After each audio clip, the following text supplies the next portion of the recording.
ಎಲ್ಲರಿಗೂ ಶ್ರೀ ರವಿ ಯೂಟ್ಯೂಬ್ ಚಾನಲ್ಗೆ ಸ್ವಾಗತ. ದಯವಿಟ್ಟು ನಮ್ಮ ಚಾನಲ್ಗೆ ಸಬ್ಸ್ಕ್ರೈಬ್ ಆಗಿ ಹಾಗೆ ಬೆಲ್ ಐಕಾನ್ ಮೇಲೆ ಕ್ಲಿಕ್ ಮಾಡಿ. ಬಹಳ ಅದ್ಭುತವಾದಂಥ ದಿನ, ಕಾರ ಹುಣ್ಣಿಮೆ. ರೈತಾಪಿ ವರ್ಗವೆಲ್ಲ ಸಂಭ್ರಮದಿಂದ ಆಚರಣೆ ಮಾಡುವಂಥ ಸಂದರ್ಭದಲ್ಲಿ ಒಂದು ಧರ್ಮ ಮತ್ತು ಸಂಸ್ಕೃತಿ ಅನ್ನುವಂಥ ವಿಚಾರಗಳನ್ನು ಇಟ್ಟುಕೊಂಡು ಯಾವ ರೀತಿಯಾಗಿ ಈ ಧರ್ಮ ಮತ್ತು ಸಂಸ್ಕೃತಿ ನಮ್ಮ ಬದುಕಿಗೆ, ಇಂದಿನ ಬದುಕಿಗೆ ಅಗತ್ಯವಾಗಿದ್ದಾವೆ.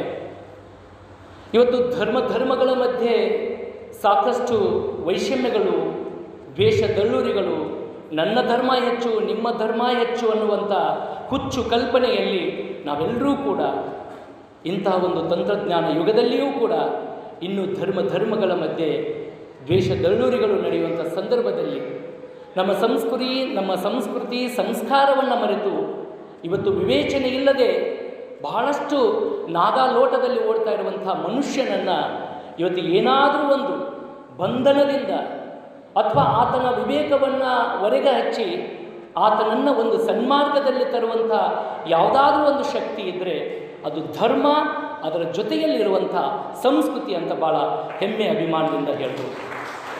ಬಹುಶಃ ಧರ್ಮ ಅಂತ ಇದು ಹುಟ್ಟಿಕೊಂಡಿರುವಂಥದ್ದು ತಮಗೆಲ್ಲ ಗೊತ್ತಿದೆ.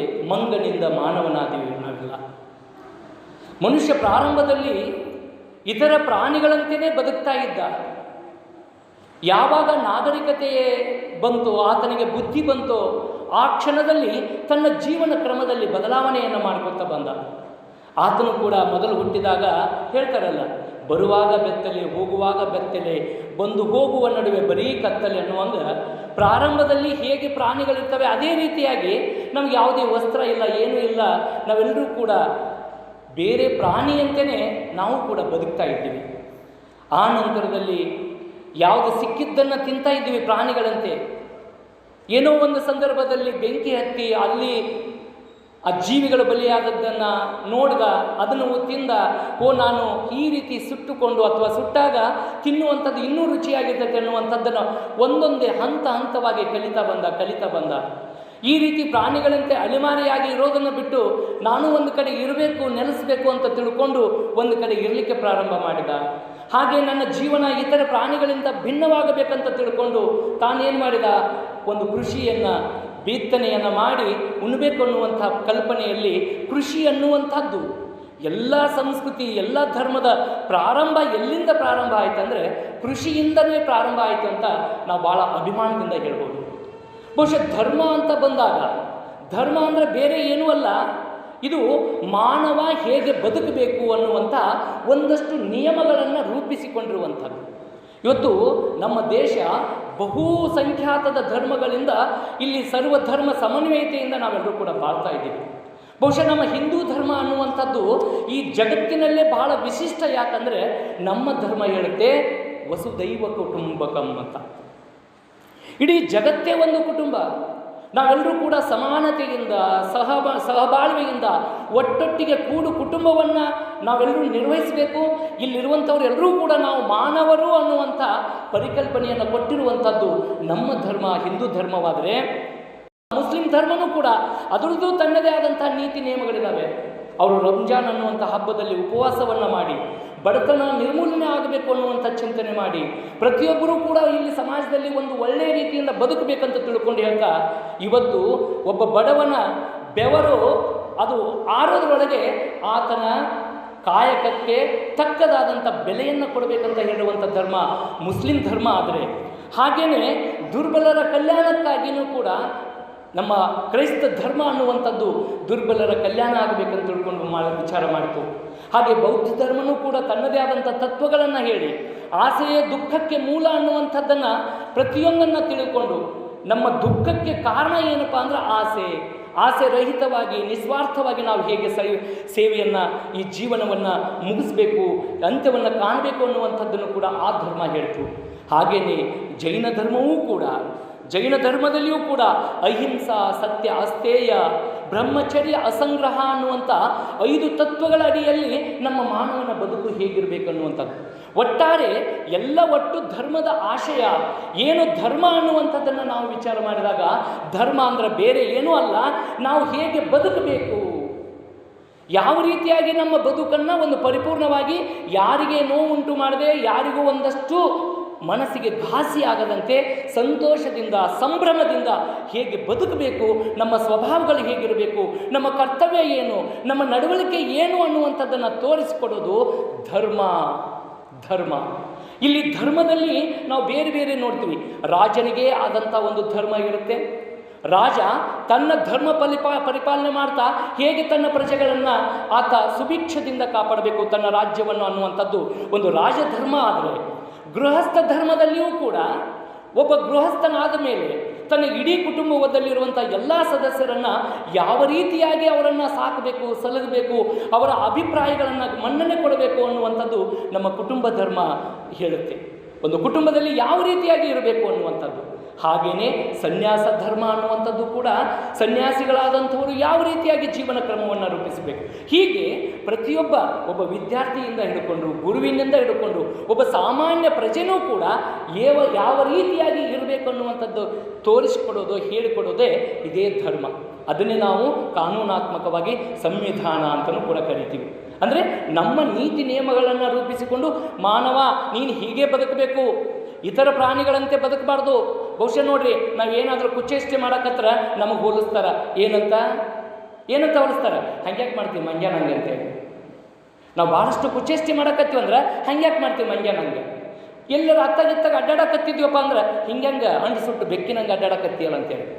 ಅಂದರೆ ಪ್ರತಿಯೊಂದರಲ್ಲಿಯೂ ಕೂಡ ನಾನು ಹೇಗಿದ್ದೀನಿ, ನನ್ನ ಇರುವಿಕೆಯನ್ನು ಇತರ ಪ್ರಾಣಿಗಳಿಗೆ ಹೋಲಿಸಿ ಮಾನವ ನೀನು ಶ್ರೇಷ್ಠ, ಮಾನವ ನೀನು ಶ್ರೇಷ್ಠ, ನೀನು ಇತರ ಪ್ರಾಣಿಗಳಿಗಿಂತ ಭಿನ್ನವಾಗಿ ನೀನಿಲ್ಲಿರು, ನೀನೂ ಜೀವಿಸು, ಇತರರೂ ಜೀವಿಸಲಿಕ್ಕೆ ಅವಕಾಶ ಮಾಡಿಕೊಡು. ಇಡೀ ಒಟ್ಟು ಧರ್ಮದ ಆಶಯ ಏನಪ್ಪ ಅಂದ್ರೆ ಸಕಲ ಜೀವಾತ್ಮರಿಗೆ ಲೇಸನ್ನೇ ಬಯಸಬೇಕು ಅಂತ ಅಣ್ಣ ಬಸವಣ್ಣವರು ಹೇಳಿಲ್ಲ. ಇದೇ ತತ್ವ. ಸಕಲ ಜೀವಾತ್ಮರಿಗೆ ಲೇಸನ್ನು, ಒಳ್ಳೆಯದನ್ನು ಮಾಡೋದೇ ಧರ್ಮ ಅನ್ನುವಂಥದ್ದನ್ನು ನಾವು ತಿಳ್ಕೋಬೇಕು. ಈ ಧರ್ಮ ಅನ್ನುವಂಥದ್ದು ದೇಶ, ಕಾಲ ಮತ್ತು ಆ ಪರಿಸ್ಥಿತಿಗೆ ಅನುಗುಣವಾಗಿ ಭಿನ್ನವಾಗಿರ್ತೈತಿ. ಅದಕ್ಕೆ ಒಂದು ಬಹಳ ಅದ್ಭುತವಾದಂಥ ಮಾತು ಬರುತ್ತೆ. ಮಹಾಭಾರತದ ವನಪರ್ವ ಅಧ್ಯಾಯ 314 ಶ್ಲೋಕ 128ರಲ್ಲಿ ಈ ಧರ್ಮದ ಬಗ್ಗೆ ಒಂದು ಅದ್ಭುತವಾದಂಥ ವ್ಯಾಖ್ಯಾನ ಬರುತ್ತೆ. ಧರ್ಮ ಏವ ಹತೋಹಂತಿ ಧರ್ಮೋ ರಕ್ಷತಿ ರಕ್ಷಿತಃ. ನಾವು ಭಾಳ ಆದರೆ ಇದು ಒಂದು ವಾಕ್ಯ ನಮಗೆ ಗೊತ್ತು. ಧರ್ಮೋ ರಕ್ಷತಿ ರಕ್ಷಿತಃ. ಧರ್ಮವನ್ನು ನಾವು ಸಂರಕ್ಷಣೆ ಮಾಡಿದರೆ ಆ ಧರ್ಮ ನಮ್ಮನ್ನೇ ಸಂರಕ್ಷಣೆ ಮಾಡುತ್ತೆ. ಇಲ್ಲಿ ಯೋಚನೆ ಮಾಡಿದಾಗ ಹಾಗಾದರೆ ಧರ್ಮ ಅನ್ನುವಂಥದ್ದನ್ನು ನಾವು ರಕ್ಷಣೆ ಮಾಡಬೇಕಾ ಅಥವಾ ಅದು ನಮ್ಮನ್ನು ರಕ್ಷಣೆ ಮಾಡುತ್ತೆ ಅನ್ನುವಂಥ ಒಂದು ಯಕ್ಷ ಪ್ರಶ್ನೆ ಬರುತ್ತೆ. ಹಾಗೆ ಈ ಧರ್ಮವನ್ನು ಯಾರು ಕಟ್ಟುನಿಟ್ಟಾಗಿ ಪಾಲಿಸ್ತಾರೋ ಅವನ ರಕ್ಷಣೆಯನ್ನು ಧರ್ಮ ಮಾಡುತ್ತೆ ಅಂತ ಇದರ ಅರ್ಥ. ನಾವೇನು ಧರ್ಮವನ್ನು ರಕ್ಷಣೆ ಮಾಡೋದಲ್ಲ, ನಾವು ಧರ್ಮವನ್ನು ಸರಿಯಾದ ಸಮರ್ಪಕವಾಗಿ ನಾವು ಅನುಷ್ಠಾನ ಮಾಡಿಕೊಂಡ್ರೆ, ನಮ್ಮ ಜೀವನದಲ್ಲಿ ಅನುಷ್ಠಾನ ಮಾಡಿಕೊಂಡಾಗ ಮಾತ್ರ ಆ ಧರ್ಮ ನಮ್ಮನ್ನು ರಕ್ಷಣೆ ಮಾಡುತ್ತೆ. ಆ ಅರ್ಥದಲ್ಲಿ ಇವತ್ತು ಧರ್ಮ ಮತ್ತು ಅಧರ್ಮ ಅನ್ನುವಂಥ ವಿಚಾರ ಬಂದಾಗ ಈಗ ನೋಡ್ತೀವಿ, ಏನೋ ಒಂದಷ್ಟು ನಾವು ಜೀವನದಲ್ಲಿ ನಡೆಯುವಂಥ ಸಂದರ್ಭದಲ್ಲಿ ಎಡೆಯುವುದಿವಂದ್ರೆ ಅಥವಾ ಏನೋ ಒಂದು ಕೆಟ್ಟ ಕಾರ್ಯ ಮಾಡಿದರೆ ಅಲ್ಲಿ ನಮ್ಮ ಮನಸ್ಸು ಹೇಳುತ್ತೆ, ನೀನು ಮಾಡುವಂಥ ಕಾರ್ಯ ಧರ್ಮನೋ ಅಧರ್ಮನೋ. ಅದನ್ನೇ ನಾವು ಸರಳವಾಗಿ ಪಾಪನೋ ಪುಣ್ಯನೋ ಅನ್ನುವಂಥದ್ದು. ಬಹುಶಃ ಈ ಧರ್ಮ ಮಾಡುವಂಥದ್ರಿಂದ ಏನು ಪ್ರತಿಫಲ ಸಿಗುತ್ತೆ, ಈ ಅಧರ್ಮ ಕಾರ್ಯ ಮಾಡೋದ್ರಿಂದ ಏನು ಪ್ರತಿಫಲ ಸಿಗುತ್ತೆ ಅಂತೇಳಿ ನಮ್ಮ ಜೀವನದ ಇತಿಹಾಸದಲ್ಲಿ ಸಾಕಷ್ಟು ಘಟನೆಗಳು ನಮ್ಮ ಕಣ್ಮುಂದೆ ಬರ್ತವೆ. ಬಹುಶಃ ನಮಗೆ ಎಲ್ಲ ಗೊತ್ತಿರ್ಬೋದು, ಮಹಾಭಾರತದಲ್ಲಿ ಭೀಷ್ಮರು ಕೊನೆಯ ತಮ್ಮ ಅಂತ್ಯಕಾಲದಲ್ಲಿ ಯಾವ ರೀತಿಯಾಗಿ ಅವರು ಒಂದು ಶರಶೈಯಲ್ಲಿ ಮಲಗಿದಾಗ ಸುಮಾರು 18 ದಿನಗಳ ಕಾಲ ಆ ಒಂದು ಬಾಣದ ಮೇಲೇ ಸಾಕಷ್ಟು ನೋವಿನೊಂದಿಗೆ ಮಲಗಿರ್ತಾರೆ. ಬಹುಶಃ ತಮಗೆಲ್ಲ ಗೊತ್ತಿದೆ, ಭೀಷ್ಮರಿಗೆ ಏನಿರುತ್ತೆ, ಅವ್ರಿಗೆ ಇಚ್ಛಾಮರಣ ಇರುತ್ತೆ. ಅವ್ರಿಗೆ ಯಾವಾಗ ಬೇಕಾದರೂ ಅವರ ಮರಣವನ್ನು ಪಡೆದುಕೊಳ್ಳುವಂಥ ವರ ಅವ್ರಿಗಿರುತ್ತೆ, ಇಚ್ಛಾಮರಣ ಇರುತ್ತೆ. ಆದಾಗ್ಯೂ ಕೂಡ 18 ದಿನಗಳ ಕಾಲ ಅವರು ಆ ಒಂದು ಶರಶೈಯಲ್ಲಿ ಮಲಗಿದಾಗ ಬಹಳ ನೋವಿನಿಂದ ಬಳಲ್ತಾ ಇರ್ತಾರೆ. ಯಾಕೆ ನಾನು ಇನ್ನೂ ಜೀವ ಬಿಡ್ತಾ ಇಲ್ಲ ಅನ್ನುವಂಥ ತಮ್ಮನ್ನೇ ತಾವು ಪ್ರಶ್ನೆ ಮಾಡ್ಕೊತಿರ್ತಾರೆ. ಹೀಗಿರಬೇಕಾದ್ರೆ ಒಮ್ಮೆ ಕೃಷ್ಣ ಅಲ್ಲಿಗೆ ಬರ್ತಾನೆ. ಕೃಷ್ಣ ಬಂದು ಕೃಷ್ಣನ ಮುಂದೆ ಕೇಳ್ಕೊತಾರೆ ಭೀಷ್ಮರು, ಅಪ್ಪ ತಂದೆ, ನಾನು ಇಷ್ಟೊಂದು ನೋವುಗಳನ್ನು ಅನುಭವಿಸ್ತಾ ಇದ್ದೀನಿ, ನನಗೆ ಇಚ್ಛಾಮರಣ ಶಕ್ತಿ ಇದ್ದರೂ ಕೂಡ ನನಗಿನ್ನೂ ಮರಣ ಬರ್ತಾ ಇಲ್ಲ, ಯಾಕೆ ಯಾಕೆ ಅಂತ ಪ್ರಶ್ನೆ ಮಾಡಿದಾಗ ಕೃಷ್ಣ ಹೇಳ್ತಾನೆ, ಭೀಷ್ಮರೇ, ತಾವು ಈಗಾಗಲೇ 10 ಜನ್ಮವನ್ನು ಪೂರೈಸಿದ್ದೀರಿ. ನೀವು ಈ ಹಿಂದಿನ 11ನೇ ಜನ್ಮದಲ್ಲಿ ನೀವೊಬ್ಬರು ರಾಜರಾಗಿದ್ರಿ, ಒಂದು ರಾಜ್ಯಕ್ಕೆ ರಾಜರಾಗಿದ್ರಿ. ನೀವು ರಾಜರಾಗದಂಥ ಸಂದರ್ಭದಲ್ಲಿ, ನೀವು ಬೇಟೆಯಾಡುವಂಥ ಹೋಗುವಂಥ ಸಂದರ್ಭದಲ್ಲಿ ಮಾರ್ಗದಲ್ಲಿ ಒಂದು ಸರ್ಪ ಬರುತ್ತೆ. ಆ ಸರ್ಪವನ್ನು ನೀವೇನು ಮಾಡಿದ್ರಿ, ನಿಷ್ಕರುಣಿಯಾಗಿ ಅದರ ಮೇಲೆ ಏನೂ ಒಂದಷ್ಟು ಜೀವಪರ ಕಾಳಜಿ ಇಲ್ಲದೇ ಆ ಸರ್ಪವನ್ನು ತಗೊಂಡು ನೀವೇನು ಮಾಡಿದ್ರಿ, ಬಿಸಾಕಿಬಿಟ್ರಿ. ಬಿಸಾಕಿದಾಗ ಆ ಸರ್ಪ ಎಲ್ಲಿ ಹೋಗಿ ಬಿತ್ತು ಗೊತ್ತಾ? ಆ ಸರ್ಪ ಹೋಗಿ ಬಿದ್ದಿರೋದು ಎಲ್ಲಿಪ್ಪ ಅಂತಂದ್ರೆ ಒಂದು ಮುಳ್ಳು ಪೊದೆಯಲ್ಲಿ ಬಿತ್ತು. ಆ ಮುಳ್ಳು ಪೊದೆಯಲ್ಲಿ ಬಿದ್ದಾಗ ಸರ್ಪ ಬಹಳ ನೋವಿನಿಂದ ಆ ಮುಳ್ಳಿನ ಬೇಲಿಯಿಂದ ಹೊರಗಡೆ ಬರಬೇಕಂತೇಳಿ ವಿಶ್ವ ಪ್ರಯತ್ನ ಮಾಡಿತು. ಎಲ್ಲಿ ಬೇಕಾದಲ್ಲಿ ಮುಳ್ಳುಗಳು ಚುಚ್ಚಿಬಿಟ್ಟು ರಕ್ತ ಸೋರ್ತಾ ಇತ್ತು, ನರಳ್ತಾ ಇತ್ತು. ಕೊನೆಗೆ ಪರಮಾತ್ಮನನ್ನು ಕೇಳುತ್ತೆ, ಯಾವ ತಪ್ಪಿಗಾಗಿ ನನಗೆ ಈ ಶಿಕ್ಷೆಯನ್ನು ಕೊಟ್ಟು ಭಗವಂತ?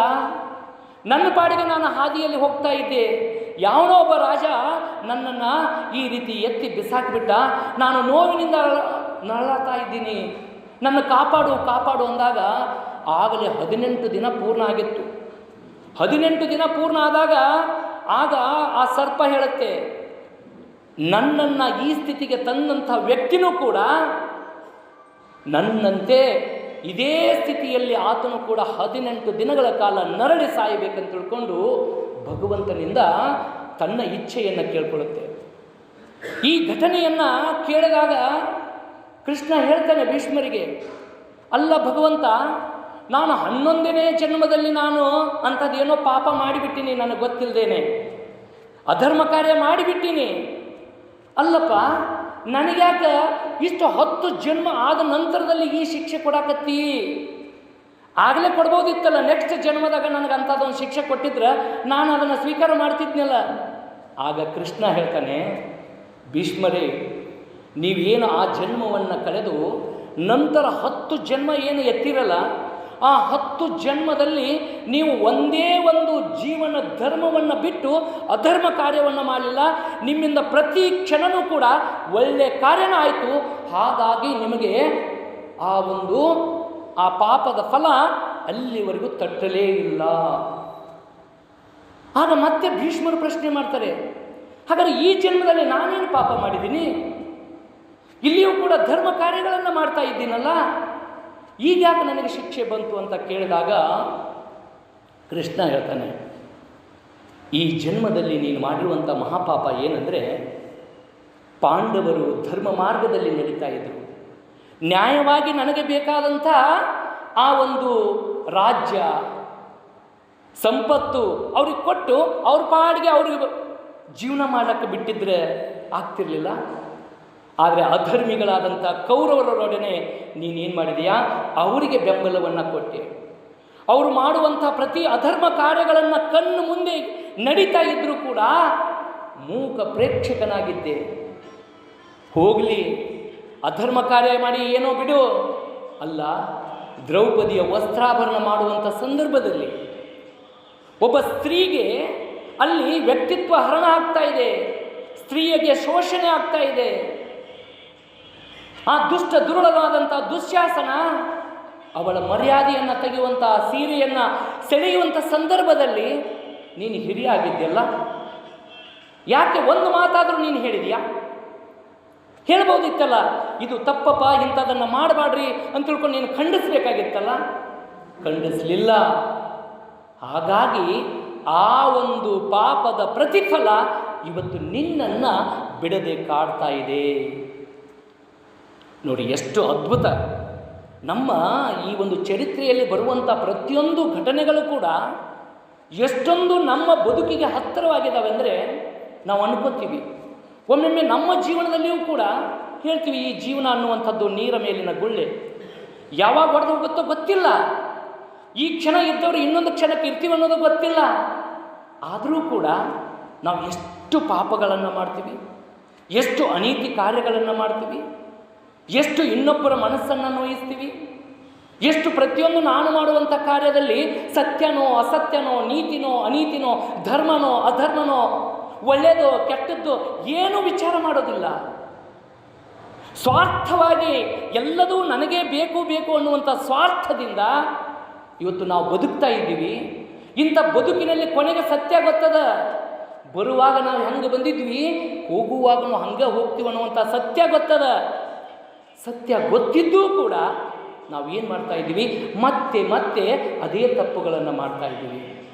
ಬಹುಶಃ ನಮ್ಮ ಜೀವನದಲ್ಲಿ ಒಮ್ಮೊಮ್ಮೆ ಹಿಗ್ಗಾಗ್ತಿರ್ತಾವಲ್ಲ, ಹೆಂಗಾಗ್ತಾವಂದ್ರೆ ಘಟನೆಗಳು, ನಾವೆಲ್ಲ ಸಂತೋಷ ಸಂಭ್ರಮದಿಂದ ಇರಬೇಕಾದಂಥ ಸಂದರ್ಭದಲ್ಲಿ ದಿಢೀರ್ನೇ ಒಂದು ಶೋಕ ವಾತಾವರಣ, ದಿಢೀರ್ನೇ ಒಂದು ದುಃಖ ಏನೋ ಬಂದುಬಿಡುತ್ತೆ.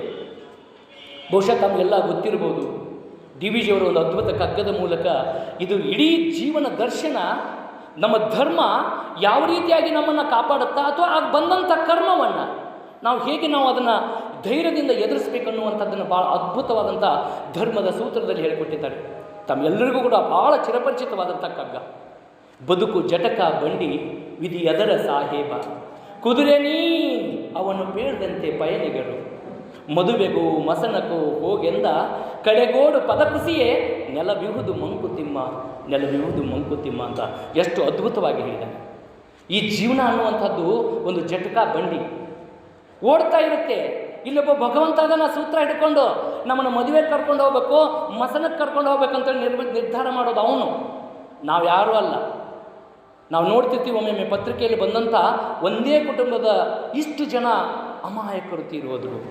ಬಹುಶಃ ಮೊನ್ನೆ ಒಂದು ಕಾಲು ತುಳಿತದಲ್ಲಿ 11 ಜನ ಅಭಿಮಾನಿಗಳು ತೀರುವುದರು. ಇದೆಲ್ಲವೂ ಕೂಡ ಕಾಲಧರ್ಮ ಅಂತ ಕರಿತೀವಿ ನಾವು ಇದನ್ನು. ಇದು ಭಗವಂತನ ಆಡುವಂಥ ಆಟ. ಯಾವಾಗ ಏನೇನು ಆಟ ಆಗಬೇಕು, ಯಾರ್ಯಾರ್ದು ಆಟ ಯಾವಾಗ ಮುಗಿಬೇಕು ಅನ್ನುವಂಥದ್ದು ಭಗವಂತ ಈಗಾಗಲೇ ಒಂದು ಸೂತ್ರದಲ್ಲಿ ಹೆಣೆದಿಟ್ಟಿರ್ತಾನೆ. ಇಲ್ಲಿ ನಾವೆಲ್ಲರೂ ಕೂಡ ನಿಮಿತ್ತ ಮಾತ್ರ. ಅವನು ಆಡದಂತೆ ಆಟ ಆಡ್ತೀವಿ. ಹೆಂಗೆ ಆಟ ಆಡಬೇಕಂದ್ರೆ, ನೀನು ಏನೇ ಆಟ ಆಡು, ಜೀವನ ಧರ್ಮದೊಂದಿಗೆ, ಜೀವನ ನಮಗೇನು ಹಾಕಿಕೊಟ್ಟಿದೆಯಲ್ಲ ಧರ್ಮ, ನೀನು ಹೇಗಿರಬೇಕನ್ನುವಂಥದ್ದು ತಿಳಿಸಿಕೊಟ್ಟದಲ್ಲ ಧರ್ಮ, ಆ ರೀತಿಯಾಗಿ ಸದ್ವಿಚಾರದೊಂದಿಗೆ, ಸದ್ವರ್ತನೆಯೊಂದಿಗೆ, ಸದ್ವಿನಯದೊಂದಿಗೆ ಪ್ರತಿಯೊಬ್ಬರಿಗೂ ಕೂಡ ಮನಸ್ಸಿಗೆ ಹತ್ತಿರವಾಗುವ ರೀತಿಯಲ್ಲಿ ನಿನ್ನ ಜೀವನ ಧರ್ಮವನ್ನು ಪಾಲಿಸಿ, ನಿನ್ನ ಸಮಯ ಬಂದಾಗ ಅದು ಹೇಗೆ ಬರ್ತದೋ ಬರಲಿ, ಅದಕ್ಕೆ ಯಾವುದೂ ಅಳುವ ಅವಶ್ಯಕತೆ ಇಲ್ಲ. ಬಂದಿದ್ದನ್ನು ಸ್ವೀಕಾರ ಮಾಡಿ ಆ ರೀತಿ ಹೋಗಬೇಕು. ಯಾಕಂದರೆ ಇಲ್ಲಿ ಭಗವಂತನ ಆಟದಲ್ಲಿ ಯಾವಾಗ ಏನು ಆಗುತ್ತೆ ಅನ್ನೋದು ಗೊತ್ತೇ ಇಲ್ಲ ನಮಗೆ.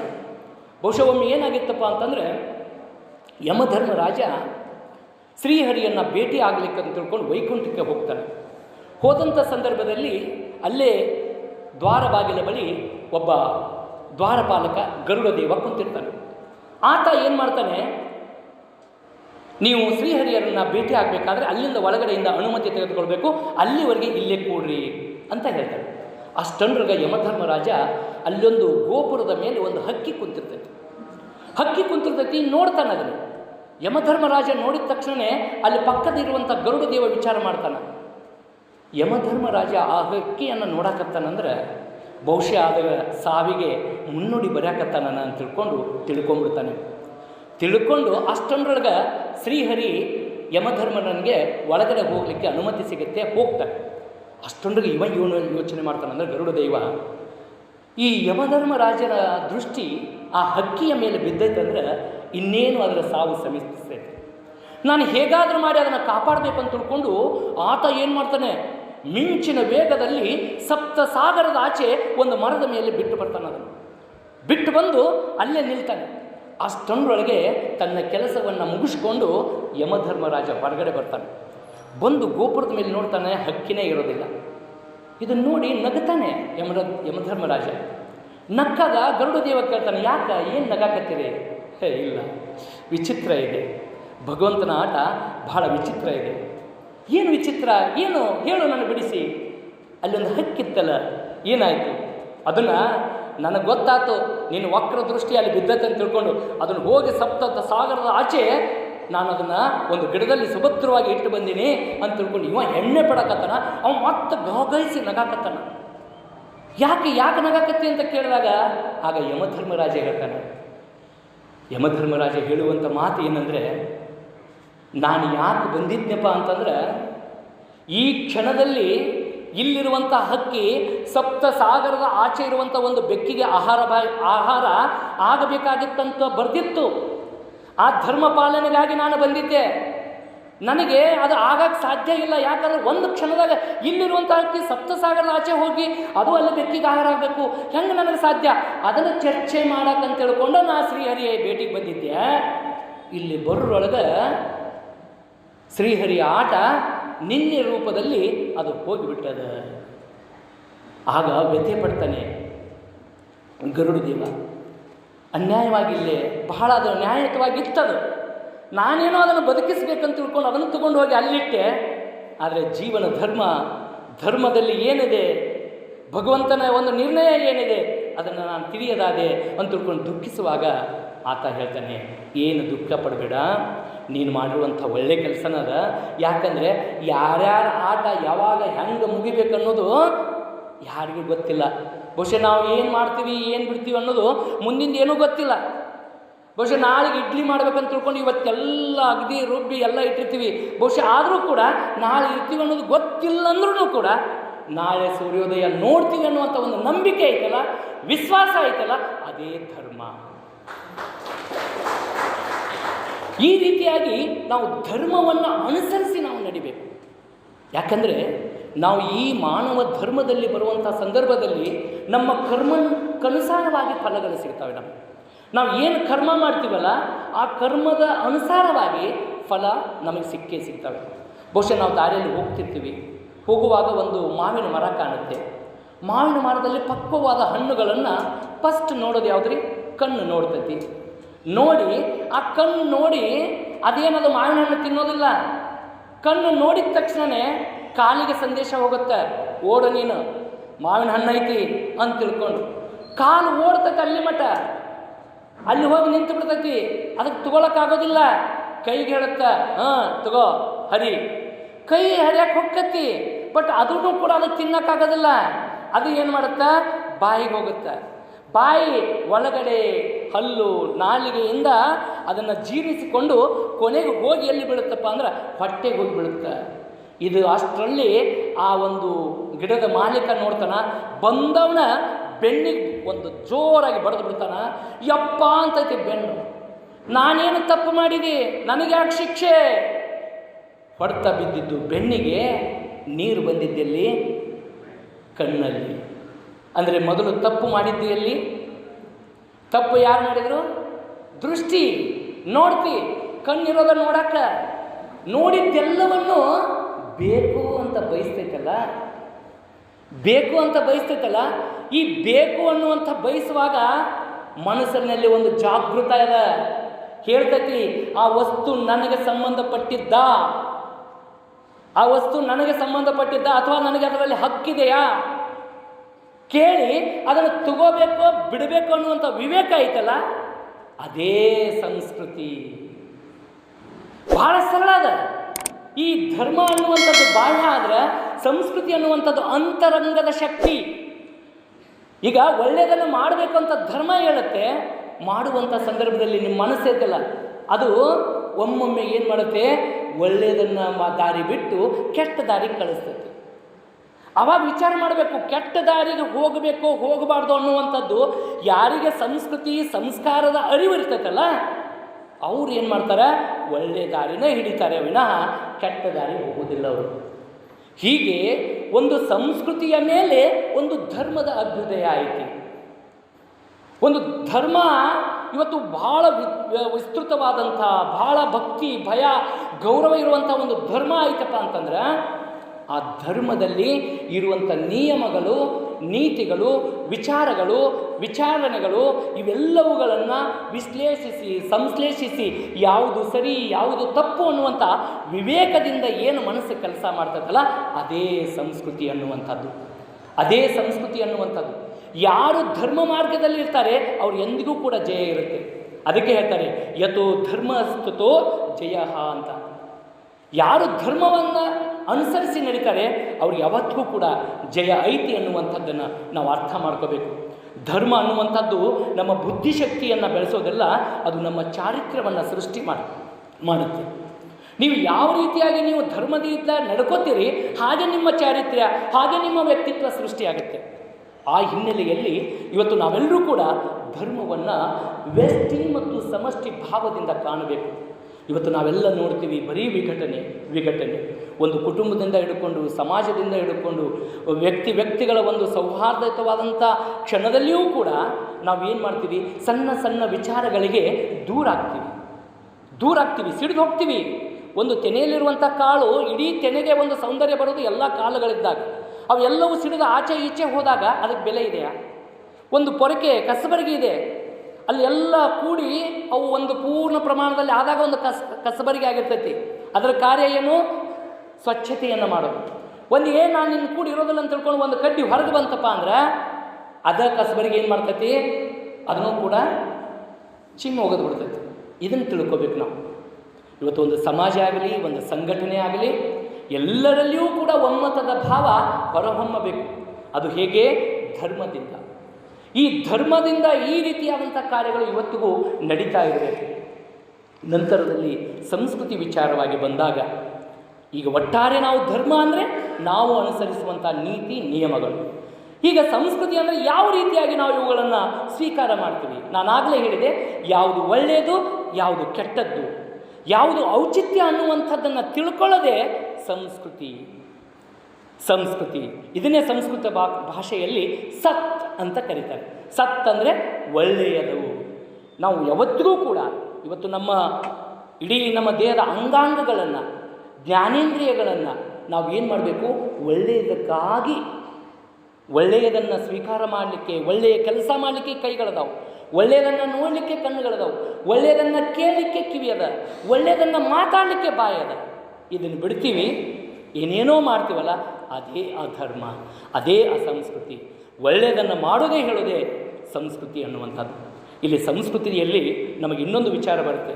ಸ್ಮೃತಿ, ಕೃತಿ, ಮತಿ ಇವೆಲ್ಲವೂ ಕೂಡ ಚೆನ್ನಾಗಿದ್ದರೆ ಮಾತ್ರ ಅದೇ ಸಂಸ್ಕೃತಿ. ಎಷ್ಟು ಸರಳ ಆಯ್ತು ನೋಡಿ. ಕೃತಿ, ಮತಿ, ಸ್ಮೃತಿ ಈ ಮೂರುಗಳು ನಮಗೆ ಚೆನ್ನಾಗಿ ಯಾವ ಮನುಷ್ಯನಲ್ಲಿ ಈ ಮೂರು ಅಳವಡಿಸ್ಕೊತಾನಲ್ಲ, ಆತ ಸಂಸ್ಕಾರವಂತ, ಸುಸಂಸ್ಕೃತ ಅಂತ ಕರೆಸ್ಕೊಳ್ತಾನೆ. ಅವರ ವ್ಯಕ್ತಿತ್ವ ಯಾವುದೇ ಕ್ಷಣದಲ್ಲಿ ಇದ್ದರೂ ಕೂಡ ಈ ವ್ಯಕ್ತಿತ್ವಕ್ಕೆ ಯಾವಾಗಲೂ ಕೂಡ ಕುಂದು ಬರೋದಿಲ್ಲ. ಆ ಹಿನ್ನೆಲೆಯಲ್ಲಿ ಇವತ್ತು ಈ ಒಂದು ಸಂಸ್ಕೃತಿ ಸಂಸ್ಕಾರದ ವಿಚಾರವಾಗಿ ನಾವು ಬಹಳ ತಿಳ್ಕೋಬೇಕಾಗಿದೆ. ಬಹುಶಃ ನಾನು ಆಗಲೇ ಬೌದ್ಧ ಧರ್ಮದ ಬುದ್ಧನ ವಿಚಾರವನ್ನು ನೆನಪಿಸಿಕೊಂಡೆ, ಆಸೆಯೇ ದುಃಖಕ್ಕೆ ಕಾರಣ ಅಂತ. ಬಹುಶಃ ಆಸೆ ಅನ್ನುವಂಥದ್ದು ಪ್ರಕೃತಿ ಸಹಜ, ಆಸೆ ಅನ್ನುವಂಥದ್ದು ಪ್ರಕೃತಿ. ಈ ದುರಾಸೆ ಅನ್ನುವಂಥದ್ದಲ್ಲ, ಇದು ವಿಕೃತಿ.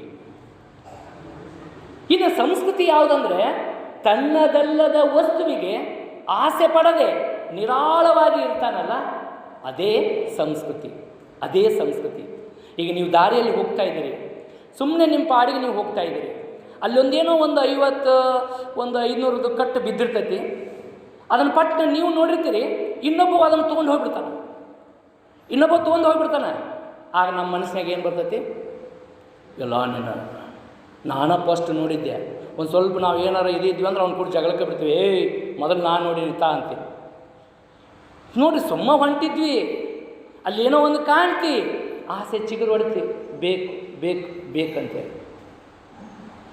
ಈ ಅರಿಷಡ್ ವರ್ಗಗಳದಾವಲ್ಲ, ಕಾಮ, ಕ್ರೋಧ, ಲೋಭ, ಮೋಹ, ಮದ, ಮತ್ಸರ, ಇವು ಏನದಾವಲ್ರಿ, ಇವು ಪ್ರಾರಂಭದಲ್ಲಿ ನಮ್ಮ ಮಕ್ಕಳಲ್ಲಿ ಖಂಡಿತವಾಗಿ ಇರೋದಿಲ್ಲ. ಅಥವಾ ನಾವು ಬಾಲ್ಯದಲ್ಲಿದ್ದಾಗ ನೋಡ್ರಿ, ಮಗು ಇದ್ದಾಗ ಮಗು ಕರೆದವರ ಕೂಸು, ಅದಕ್ಕೆ ಯಾವ ಈ ಪಕ್ಕದ ಮನೆಯವರು ನಮ್ಮ ದ್ವೇಷ ಮಾಡ್ತಾರೋ, ನಮ್ಮ ಪ್ರೀತಿ ಮಾಡ್ತಾರೋ ಏನೂ ಗೊತ್ತಿರೋದಲ್ಲ ಅದಕ್ಕೆ ಮಗುಗೆ. ಯಾರು ಕರ್ಕೊಂಡು ಹೋಗ್ತಾರೋ ಅವ್ರ ಮನೆಯಾಗ ಇರ್ತೈತಿ. ಹೌದಾ? ಅದಕ್ಕೆ ಕುವೆಂಪು ಅವರು ಬಹಳ ಅದ್ಭುತವಾಗಿ ಹೇಳ್ತಾರೆ, ಹುಟ್ಟಿದ ಪ್ರತಿಯೊಂದು ಮಗುನೂ ಕೂಡ ವಿಶ್ವ ಮಾನವನಾಗಿರ್ತಾನೆ. ಬೆಳೀತಾ ಬೆಳೀತಾ ಅಲ್ಪ ಮಾನವನಾಗ್ತಾನೆ. ಆ ಮಗುನೂ ಕೂಡ ಬೆಳೀತಾ ಬೆಳೀತಾ ಅಲ್ಪ ಮಾನವನಾಗ್ತಾನೆ. ಇಂಥ ಅಲ್ಪ ಮಾನವನನ್ನು ಮತ್ತೆ ವಿಶ್ವ ಮಾನವನನ್ನಾಗಿ ರೂಪಿಸ್ಬೇಕಂತ ತಿಳ್ಕೊಂಡು ಇವತ್ತು ನಾವೆಲ್ಲ ನಮ್ಮ ಮಕ್ಕಳಿಗೆ ಶಿಕ್ಷಣ ಕೊಡ್ತೀವಿ. ಇದನ್ನ ನೆನಪಿಟ್ಕೋಬೇಕು ನಾವು. ನಮ್ಮ ಮಕ್ಕಳಿಗೆ ಶಿಕ್ಷಣ ಯಾಕೆ ಬೇಕಪ್ಪ ಅಂತಂದ್ರೆ, ಭಾಳ ಮಂದಿ ಸರಳವಾಗಿ ಹೇಳ್ತಾರೆ, ನೌಕರಿ ತೊಗೊಳಕ್ರಿ, ಮುಂದಟ್ಟು ಗಳಿಸಿ ಅಗ್ದಿ ರಾಜನಂಗೆ ಇರಾಕ. ಶಿಕ್ಷಣದ ಉದ್ದೇಶ ಅದಲ್ಲ. ನೀಲಿ ರಾಜನಾಗು ಏನೋ ಆಗು, ಮೊದಲು ನೀನು ಮಾನವನಾಗು. ಮಾನವೀಯ ಧರ್ಮದಲ್ಲಿ ನಡೆದುಕೊಳ್ಳುವಂಥ ವಿಚಾರ ಮಾಡಬೇಕು. ಇವತ್ತು ನಾವು ನೋಡ್ತೀವಿ ಈ ಶಿಕ್ಷಣದಿಂದನ ಎಷ್ಟೊಂದು ಅನಾಹುತಗಳಾಗ್ತಾ ಇದ್ದಾವೆ. ಬಹುಶಃ ನಿಮಗೆ ಇವತ್ತು ಕಾರ ಹುಣ್ಣಿಮೆ ಇರೋದರಿಂದ ನಾನು ಈ ವಿಚಾರವಾಗಿ ನಾನು ಮಾತಾಡಲೇಬೇಕು. ನಾನಾಗಲೇ ಹೇಳಿದೆ, ಆಸೆ ಎನ್ನುವಂಥದ್ದು ಪ್ರಕೃತಿ, ಆದರೆ ದುರಾಸೆ ಎನ್ನುವಂಥದ್ದು ವಿಕೃತಿ. ನನ್ನದಲ್ಲದ ವಸ್ತುವಿಗೆ ಆಸೆ ಪಡೆದಿರುವುದೇ ಸಂಸ್ಕೃತಿ ಅನ್ನುವಂಥದ್ದು.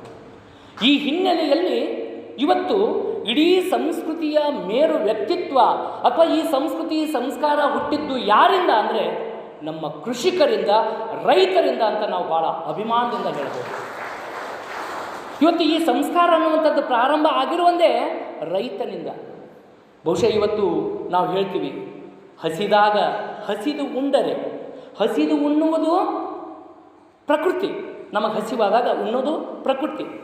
ಹಸಿಯದಿದ್ದರೆ ಕಸಿದು ತಿನ್ನುವುದು ವಿಕೃತಿ.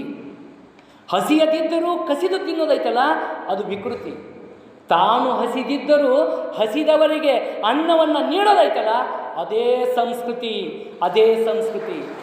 ಬಹುಶಃ ಇವತ್ತು ನಮ್ಮ ರೈತರ ಬದುಕು ಹೇಗಿದೆ ಅನ್ನುವಂಥದ್ದನ್ನು ನೋಡಿದಾಗ, ಮೊನ್ನೆ ನಾನು ಬೆಳಗಿನ ವಾಯು ವಿಹಾರ ಮಾಡುವಂಥ ಸಂದರ್ಭದಲ್ಲಿ ನನ್ನ ಸ್ನೇಹಿತರು ಮಾತಾಡ್ಕೋತಾ ಇದ್ದರು, ಏನ್ರಿ ರೈತರ ಜೀವನ ಭಾಳ ದುಸ್ತರ ಆಯಿತು ಸರ್. ನೋಡ್ರಿ, ಈಗ ಬಿತ್ತನೆ ಮಾಡಬೇಕಾಗಿದೆ, ನೇಗಿಲವನ್ನು ಇಡೀ ಒಂದು 2-3 ತಿಂಗಳಿಂದ ಹರಗೋದು, ಅದನ್ನು ಕುಂಟಿ ಹೊಡೆಯೋದು ಎಲ್ಲ ಮಾಡಿ ಬಿತ್ತನೆ ಮಾಡಿವಿ, ಎಲ್ಲ ಮಾಡಿವಿ.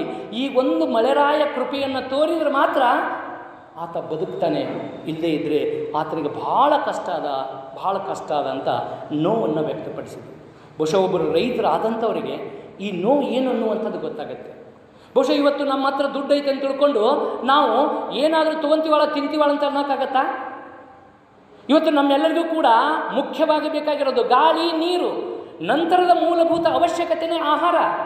ಹಾಗಾದರೆ ಈ ಆಹಾರ ಎಲ್ಲಿಂದ ಉತ್ಪಾದನೆ ಆಗುತ್ತೆ? ಎಲ್ಲಿಂದ ಉತ್ಪಾದನೆ ಆಗುತ್ತೆ? ಯಾರು ಉತ್ಪಾದನೆ ಮಾಡ್ತಾ ಇದ್ದಾರೆ?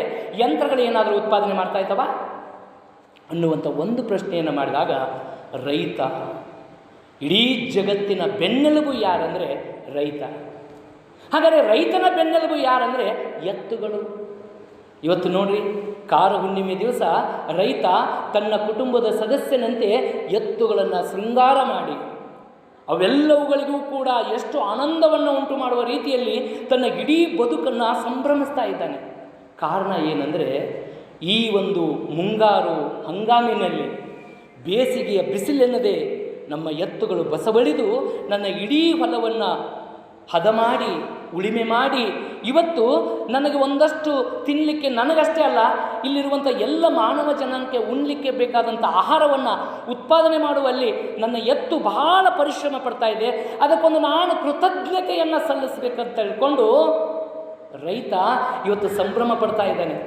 ಯಾರ ಮನೆಯಲ್ಲಿ ಎತ್ತಿಲ್ಲ ಅವರು ಮಣ್ಣಿನ ಮೂರ್ತಿ ಆದರೂ ಎತ್ತನ್ನು ಮಾಡಿ ಇವತ್ತು ಪೂಜೆ ಮಾಡ್ತಾ ಇದ್ದೀವಿ. ಕಾರಣ ಇದು ನಮಗೆ ಕೊಟ್ಟಿರುವಂಥ ಸಂಸ್ಕೃತಿ.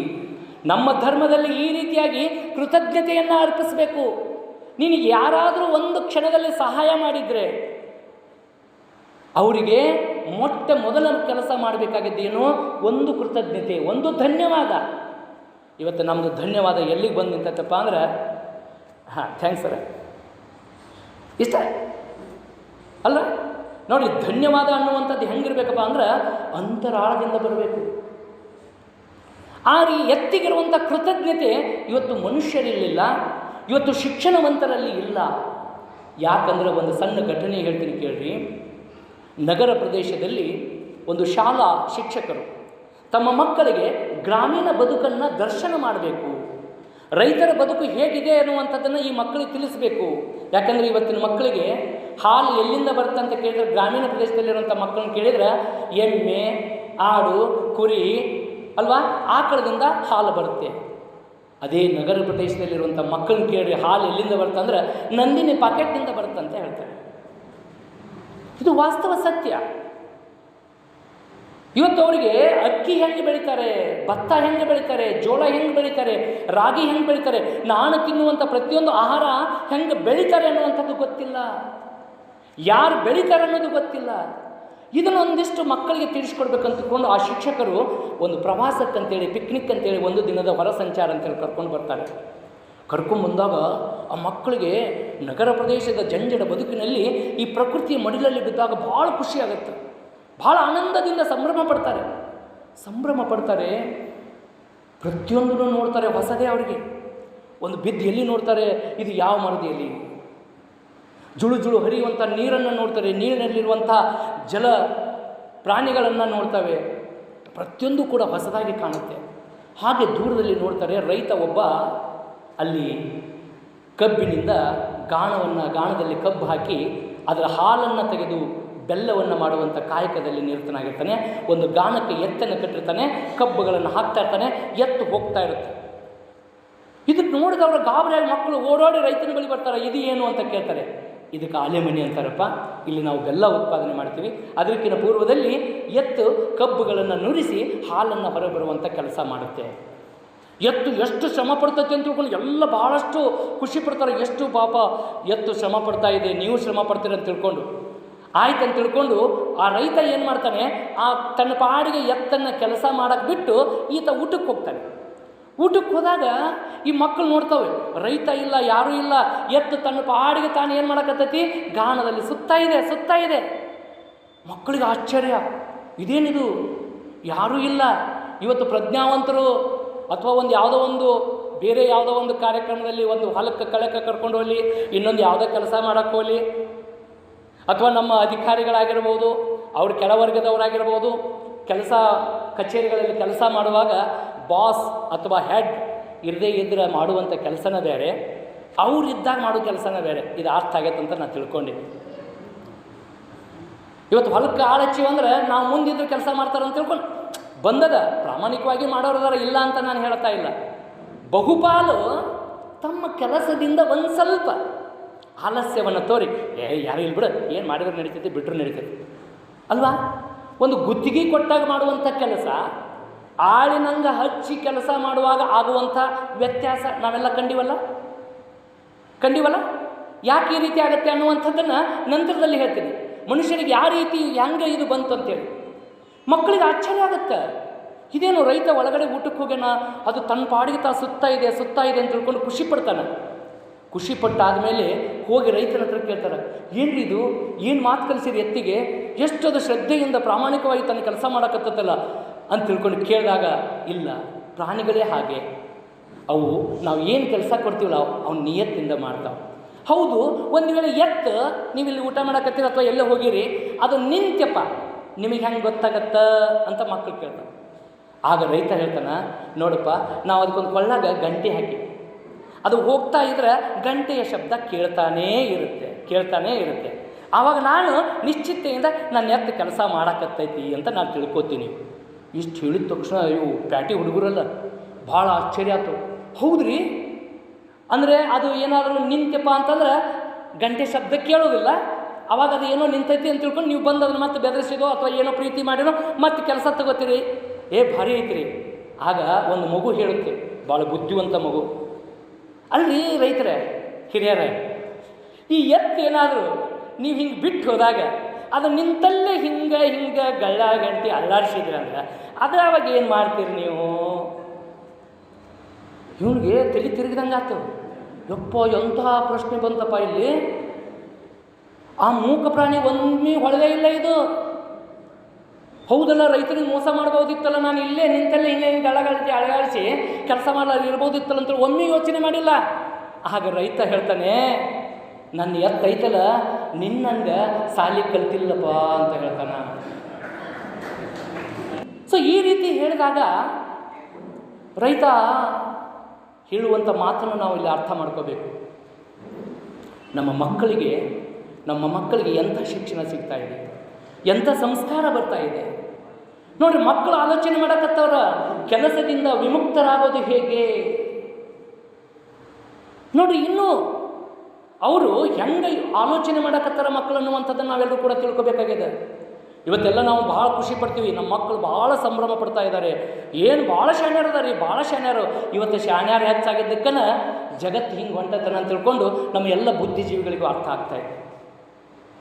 ಅದಕ್ಕೆ ಒಂದು ಸಂಸ್ಕೃತದಲ್ಲಿ ಒಂದು ಮಾತು ಬರುತ್ತೆ, ಸಾಕ್ಷರರು ವಿಪರೀತೇಚ್ಛ ರಾಕ್ಷಸೋ ಭವೇಯಂ ಅಂತ. ಸಾಕ್ಷರ ಅನ್ನುವಂಥ ಪದವನ್ನು ವಿಲೋಮ ಮಾಡಿ ನೋಡಿ, ಸಾಕ್ಷರ ಏನಾಗುತ್ತೆ?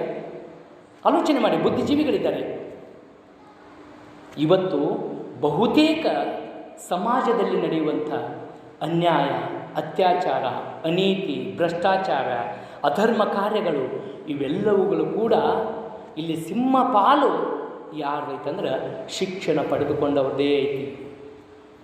ನಾವಾಗಲೇ ಹೇಳಿದ್ವಲ್ಲ, ಶಿಕ್ಷಣ ಅಂದರೆ ಕೇವಲ ನಾನು ಸಂಪತ್ತನ್ನು ಗಳಿಸೋದು, ಒಂದು ದೊಡ್ಡದಾದಂಥ ಹುದ್ದೆಯನ್ನು ಪಡ್ಕೊಳ್ಳೋದು, ನಾನಷ್ಟು ಸಂಭ್ರಮ ಪಡೋದು ಅಂತ ಇದಲ್ಲ. ನಮ್ಮ ಧರ್ಮ ಏನು ಹೇಳುತ್ತೆ, ನಮ್ಮ ಸಂಸ್ಕೃತಿ ಏನು ಹೇಳುತ್ತೆ, ನೀನು ಒಬ್ಬನೇ ಬೆಳೆಯೋದಲ್ಲ, ನಿನ್ನೊಂದಿಗೆ ಎಲ್ಲರನ್ನೂ ಬೆಳೆಸುವುದು. ನೀನೊಬ್ಬನೇ ಉಣ್ಣೋದಲ್ಲ, ನಿನ್ನ ಜೊತೆಗೆ ಎಲ್ಲರನ್ನೂ ಕರ್ಕೊಂಡು ಉಣ್ಣುವಂಥದ್ದು. ಇದು ನಮ್ಮ ಭಾರತೀಯ ಸಂಸ್ಕೃತಿ, ಭಾರತೀಯ ಧರ್ಮ. ನಾವೆಲ್ಲರೂ ಕೂಡ ಅಭಿಮಾನ ಪಡಬೇಕು. ಆದರೆ ಇವತ್ತು ನಮ್ಮ ಮನಸ್ಥಿತಿಗಳು, ನಮ್ಮ ವಾತಾವರಣ, ನಮ್ಮ ಪರಿಸರ ಇದೆಲ್ಲವನ್ನು ಮೀರಿ ಏನಾಗ್ತಾ ಇದೆ, ಇದರಿಂದ ಸ್ವಲ್ಪ ದೂರ ಹೋಗ್ತಾ ಇದೆ. ಬಹುಶಃ ಇವತ್ತು ಇಂಥ ಒಂದು ಕಾರ್ಯಕ್ರಮಗಳನ್ನು, ನಮ್ಮ ಶಿವಾನುಭವ ಸಂಪದಗಳ ಕಾರ್ಯಕ್ರಮ ಅಂತ ಯಾಕೆ ಆಯೋಜನೆ ಮಾಡಬೇಕಂದ್ರೆ, ಇವತ್ತಿಗೂ ಕೂಡ ಧರ್ಮವಂತರಿದ್ದಾರೆ, ಸುಸಂಸ್ಕೃತರಿದ್ದಾರೆ. ಅವರಿಂದ ಇಲ್ಲಿ ಒಂದಷ್ಟು ಏನು ಇದರಿಂದ ಪಲಾಯನ ಮಾಡ್ತಾ ಇದ್ದಾರಲ್ಲ, ಅವರನ್ನು ಸರಿದಾರಿಗೆ ತರುವಂಥ ಪ್ರಯತ್ನ ಇಲ್ಲಿ ನಡೀತಾ ಇದೆ. ಹಾಗಾಗಿ ಇವತ್ತು ನಾವು ನಮ್ಮ ಧರ್ಮವನ್ನು, ನಮ್ಮ ಸಂಸ್ಕೃತಿಯನ್ನು ಯಾವತ್ತಿಗೂ ಕೂಡ ಕಾಪಾಡಿಕೊಳ್ಳುವಂಥ ನಿಟ್ಟಿನಲ್ಲಿ ನಮ್ಮ ಪ್ರಯತ್ನ ಇರಬೇಕು. ಆ ಹಿನ್ನೆಲೆಯಲ್ಲಿ ಆಗಲೇ ನಾನು ಸಂಸ್ಕೃತಿಯ ಬಗ್ಗೆ ಮಾತಾಡುವಾಗ ಇನ್ನೊಂದು ಬಹಳ ಮುಖ್ಯವಾದಂಥ ವಿಚಾರ, ಇದು ಸಾರ್ವತ್ರಿಕವಾಗ್ತಾ ಇದೆ ಇವತ್ತು. ನಾನು ಹೇಳಿದ ತಕ್ಷಣ ನೀವು ನಗ್ತೀರಿ. ಕುಡಿಯೋದು ಧರ್ಮ. ಎಷ್ಟು ಮಜಾ ಐತಲ್ರಿ? ಕುಡಿಯೋದು ಧರ್ಮ. ಹಿಂಗನ್ನ ಫಲಾನೇನ ಇವ್ರೇನ್ರಿ ಕುಡಿಯೋದು ಧರ್ಮ ಅನ್ನಕತ್ತಾರಲ್ಲ. ನಾವು ಕುಡಿಯೋದನ್ನು ಬೇರೆನೇ ವಿಚಾರ ಮಾಡಿಬಿಡ್ತೀವಿ ಅಲ್ವಾ? ಕುಡಿಯೋದು ಪ್ರಕೃತಿ, ಕುಡಿದು ತೂರಾಡುವುದು ವಿಕೃತಿ. ಕುಡಿಯೋದು ಪ್ರಕೃತಿ, ಕುಡಿದು ತೂರಾಡುವುದು ವಿಕೃತಿ. ಯಾವುದನ್ನು ಕುಡಿಯಬೇಕು ಎಂಬ ವಿವೇಕದಿಂದ ಕುಡಿತೀವಲ್ಲ, ಅದೇ ಸಂಸ್ಕೃತಿ. ಇವತ್ತು ಬಹುಪಾಲು ಕುಟುಂಬಗಳು ಬೀದಿಗೆ ಬರ್ತಾ ಇದ್ದಾವೆ. ಯಾವುದರ ಮುಖ್ಯನ? ಕುಡಿತದಿಂದಲೇ. ಅದೇನು ಹೇಳ್ತಾರಲ್ಲ, ನಿಷೇಧನ ಮಾತು ಕಿಸೆದಾಗಿಲ್ಲ ಅಂತ. ಹೆಂಗೆ ಅದ್ಭುತವಾಗಿ ಕುಡುಕರ ಮಾತುಗಳು ಇರ್ತಾವಂದರೆ, ಒಂದು ಸಾರಿ 3 ಮಂದಿ ಒಂದು ರೌಂಡ್ ಟೇಬಲ್ನಾಗ ಕುಡಿಯೋಕೆ ಕುಂತಿದ್ರಂತೆ. ಕುಡಿದು ಫುಲ್ ನಿಶೆ ಆದರು. ನಿಶೆ ಆದಮೇಲೆ ಅದ್ರಾಗ ಒಬ್ಬ ಕೇಳ್ತಾನಂತ, ಮುಂದಿನ ಸಾರಿ ನಾನು CM ಆಗವ ಮಕ್ಕಳ, ಮುಂದಿನ ಸಾರಿ ನಾನು CM ಆಗವ ಅಂತೇಳಿ ಒಬ್ಬ ಕುಡಿದು ಮಾತಾಡಿದಂತ. ಇನ್ನೊಬ್ಬ ಮಕ್ಕಳಿದ್ದಾವ, ಮಗನ ನೀನಕ್ಕಿದೆ, ನಾನು CM ಅಕ್ಕಿನಿ, ನಾನು ಮುಖ್ಯಮಂತ್ರಿ ಮುಂದಿನ ಇವ. ಇನ್ನೊಬ್ಬ 3ನೇದಾಗಿದ್ದಲ್ಲ, ಅವ ಸುಮ್ಕೊಂಡಿರ್ಬೇಕು. ಮಕ್ಕಳ, ನಾನು ರಾಜೀನಾಮೆ ಕೊಟ್ಟರೆ ಮಾತ್ರ ನೀ CM ಹಾಕಿರ್ರೆ ಮಕ್ಕಳ, ನಾ ಇನ್ನೂ ರಾಜೀನಾಮೆನ ಕೊಟ್ಟಿಲ್ಲ ಅಂತ ಇವ ಅಂತಾನಂತ. ಯಾಕೆ ಈ ವಿಚಾರ ಹೇಳಕತ್ತೀನಂದರೆ, ನಾನು ಆಗಲೇ ಹೇಳಿದೆ, ಸ್ಮೃತಿ, ಮತಿ, ಕೃತಿ. ಇವತ್ತು ನಾವೆಲ್ಲರೂ ನಮ್ಮ ಸ್ಮೃತಿಯನ್ನು, ಅದು ಏನೇನೋ ಆಗ್ತಾ ಇದೆ. ಭಗವಂತ ಎಲ್ಲ ಪ್ರಾಣಿಗಳಿಗಿಂತ ವಿಭಿನ್ನವಾದಂಥ ಬುದ್ಧಿಶಕ್ತಿಯನ್ನು ನಮಗೆ ಕೊಟ್ಟಾನ ಅಲ್ವಾ? ಆದರೆ ನಮ್ಮ ಸ್ಮೃತಿ ಏನಾಗ್ತಾ ಇದೆ, ಎಲ್ಲೆಲ್ಲೋ ಹೋಗ್ತಾ ಇದೆ. ನಾವು ಏನು ಮಾಡಾಕತ್ತೀವಿ, ಏನು ಬಿಡಾಕತ್ತೀವಿ ಏನೂ ಗೊತ್ತಾಗೋದಿಲ್ಲ. ಮತ್ತು ನಮ್ಮ ಹಿರಿಯರು ಎಷ್ಟು ಬಡ್ಕೊತಾರ, ಹೇಳ್ತಾರ, ಯಪ್ಪ ಕುಡಿಬೇಡ್ರು, ಸಣ್ಣ ಹುಡುಗರದಿರಿ ಇನ್ನೂ ಕುಡಿಬೇಡ್ರು ಅಂದ್ರೆ ನಮ್ಮ ಹುಡುಗರು ಏನು ಹೇಳ್ತಾರೆ ಗೊತ್ತಾ? ನಮ್ಮ ಹಿರಿಯರಿಗೆ, ರೊಕ್ಕ ಏನು ನೀ ಕೊಟ್ಟಿನ, ನಿಮ್ಮ ಅಪ್ಪನ ಮನೆಯಿಂದ ಕೊಟ್ಟಿನ, ಹಿಂಗೆ ಅನ್ನಿಸ್ಕೊಂಡಿದ್ದು ಅದಾವ್ರಿ. ಬಹುಶಃ ಹಿರಿಯರು ಏನಾದರೂ ಯಾರಿಗಾರ ಬುದ್ಧಿ ಹೇಳುವಾಗ ಈ ವಿಚಾರಗಳು ಬಂದಾವಂತ ನಾನು ತಿಳ್ಕೊತೀನಿ. ಯಾಕೆ ಈ ವಿಚಾರ ಹೇಳಕತ್ತೀನಂದ್ರೆ, ಇವತ್ತು ಹಂಗೈತ್ರಿ ಜೀವನ. ಬರೀ ಕಾಲ ಕೆಟ್ಟೈತಿ ಅಂತೀವಿ. ಕಾಲ ಏನೂ ಕೆಟ್ಟಿಲ್ಲ, ನಾವು ಕೆಟ್ಟಿವಿ, ನಮ್ಮ ಮನಸ್ಸುಗಳು ಕೆಟ್ಟಾವು. ಹಾಗಾದರೆ ನಮ್ಮ ಮನಸ್ಸುಗಳು, ಒಡೆದ ಮನಸ್ಸುಗಳು ಕೂಡಬೇಕಾದ್ರೆ, ನಮ್ಮ ಬದುಕಿನಲ್ಲಿ ಒಂದು ಆನಂದ ನೆಲೆ ನಿಲ್ಲಬೇಕಾದ್ರೆ, ಒಂದು ಸಂಭ್ರಮ ಮನೆ ಮಾಡಬೇಕಾದ್ರೆ, ನಮ್ಮೆಲ್ಲರಿಗೂ ಕೂಡ ಈ ಧರ್ಮ ಮತ್ತು ಸಂಸ್ಕೃತಿ ಅನ್ನುವಂಥದ್ದು ಬಹಳ ಮುಖ್ಯ ಅನ್ನುವಂಥದ್ದು ನಾವು ತಿಳ್ಕೋಬೇಕು. ಇಡೀ ಸಂಸ್ಕೃತಿಯ ಆಶಯ ಏನಪ್ಪ ಅಂದ್ರೆ, ಸಂತೋಷಂ ಜನಯೇತ ಪ್ರಾಜ್ಞಃ ತದೇವ ಈಶ್ವರ ಪೂಜನಂ.